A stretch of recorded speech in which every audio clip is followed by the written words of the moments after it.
Who do avoidants really end up with? It's not who you think. Most people assume that after leaving they move on to someone better, someone easier to love, someone who doesn't question their silence, someone who finally fixes them. But the truth is far more complicated than that. Because who the avoidant ends up with has very little to do with love, and almost everything to do with control, safety and fear. You see, avoidants don't chase happiness, they chase comfort. They don't seek connection, they seek control over connection. They want to feel loved, but not exposed. They want closeness, but only when it's just far enough to feel safe. So when they walk away from you, it's not always because they've found something better. It's often because they're running from what felt too real. And yet, the question lingers, who do they actually end up with in the end? Do they ever settle down?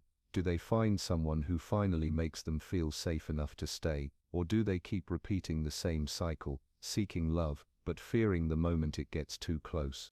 In this video we're going to step inside the emotional maze of the avoidant mind, and uncover the real truth about who they choose, and why that choice says everything about the wounds they never healed. To understand who avoidants end up with, you first have to understand how they love, because for them, love doesn't begin with closeness, it begins with distance. Their version of connection looks different from what most people expect. Love to them is not about merging, it's about maintaining space. Where others see warmth and affection, they often see risk, because deep down closeness has always felt like a setup, a doorway to being controlled, disappointed or left behind. When emotions start to build, their nervous system sounds an alarm. They feel cornered, not because they don't care, but because caring feels dangerous, so they pull away to protect themselves. They create space to breathe, to think, to feel safe again. It's their way of staying in control of the one thing that once made them feel powerless. Connection, affection, to them, can feel like exposure. Commitment can feel like surrender. Even the simplest gestures, a text, a touch, a promise, can feel like too much too fast. And that's why many of their relationships end right when things start to get real. Because for the avoidant, love is a constant battle between desire and defense, wanting to be seen, but terrified of being truly known.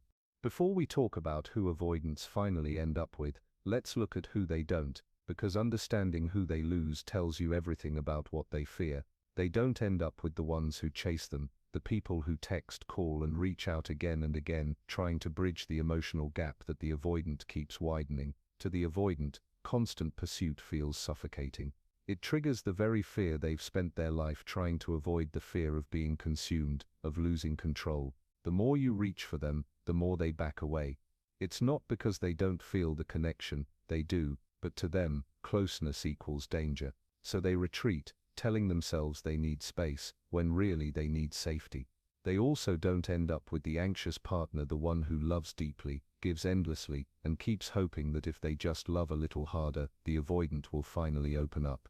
It's a painful cycle. The anxious partner chases connection, and the avoidant runs from it. Both are trying to soothe their pain in opposite ways, and both end up exhausted. At first it can feel magnetic. The anxious person feels drawn to the avoidant's calm and control, while the avoidant feels comforted by the anxious person's warmth and care. But soon that comfort turns into tension. The anxious partner's need for reassurance feels like pressure. The avoidant's need for distance feels like rejection, and the dance becomes a silent war. One chases, the other hides. One begs to be seen, the other disappears. Eventually the connection collapses under the weight of unmet needs. The anxious one feels unwanted, the avoidant feels trapped, and both mistake this pain for proof that love doesn't work. But it's not love that failed, it's the fear that kept them from fully showing up for it. Avoidants also don't end up with the one who turns love into a battlefield, the person who meets their withdrawal with anger, who tries to fight their silence with louder words, who mistakes their distance for disinterest and demands closeness as proof. That kind of emotional intensity terrifies the avoidant. They equate confrontation with chaos, so instead of talking through the conflict, they shut down, they stop replying, they stop trying, and they convince themselves that peace means escape. In the end, avoidants drift away from intensity. Even if it's love, they think they're escaping chaos, but really, they're escaping connection, because connection means surrender. It means letting someone see behind the walls, and that's the one thing they've never learned to do safely. These are the ones they lose, not because they didn't care, not because there wasn't love, but because love to them felt unsafe, and until they face that fear, they'll keep losing the people who tried hardest to stay. So, who do they really end up with? The truth might surprise you. Avoidants don't end up with the ones who chase them. They don't end up with the ones who fight for closeness. They end up with the ones who don't need to. The person who stays calm in silence, who doesn't panic when the avoidant pulls away, who can give space without using it as punishment, who can love without losing themselves. It's not the loudest kind of love, it's the quietest one, the kind that doesn't demand, doesn't beg, doesn't force.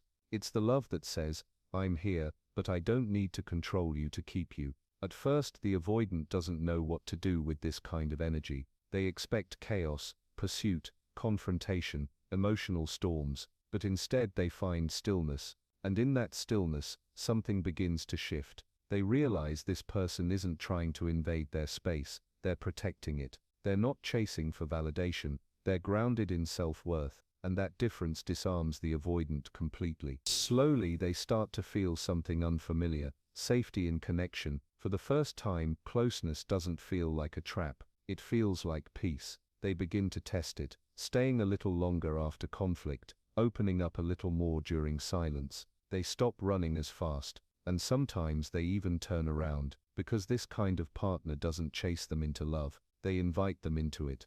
Avoidants end up with people who are emotionally mature, calm, patient, self-aware, people who understand that love isn't about control, it's about creating an environment where both can breathe. These partners give without expectation, and in return, the avoidant learns to trust again. It's not instant, it's not easy, but it's real. They begin to realize that safety doesn't come from walls, it comes from presence, from being with someone who can hold your silence without taking it personally, who can see your fear and not mistake it for rejection. Over time, that peace becomes more powerful than any rush of passion ever was, because for the avoidant, love finally stops being a battlefield. It becomes a soft place to land, and that's when real love begins, not through intensity, but through peace, not through control, but through understanding, not through distance, but through trust. Because when the avoidant finally feels safe enough to stay, they don't just end up with someone who loves them,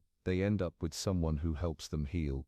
In the end, avoidants don't fall in love because they're healed, they fall in love because they finally feel safe enough to stay. It's not about finding someone perfect, it's about finding someone peaceful.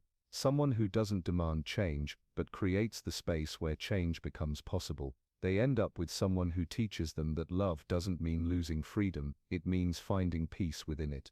Because for the avoidant, love has always been a battlefield, a place of tension between wanting to be close and needing to feel safe. For years they've confused distance with power and silence with strength. But in the right connection they finally realize that strength isn't hiding. It's showing up, even when it feels scary. They learn that true intimacy isn't about exposure, it's about acceptance. It's not someone breaking down their walls, it's someone patiently waiting at the gate until they feel safe enough to open it themselves.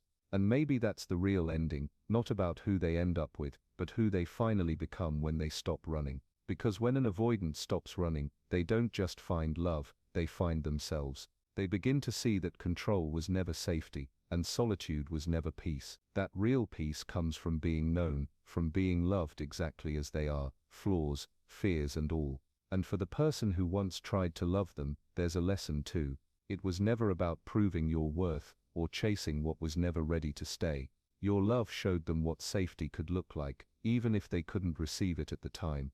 So don't see their silence as your failure, see it as part of their path, because somewhere in their quiet moments, they remember the one who loved them without control, the one who made love feel both terrifying and real.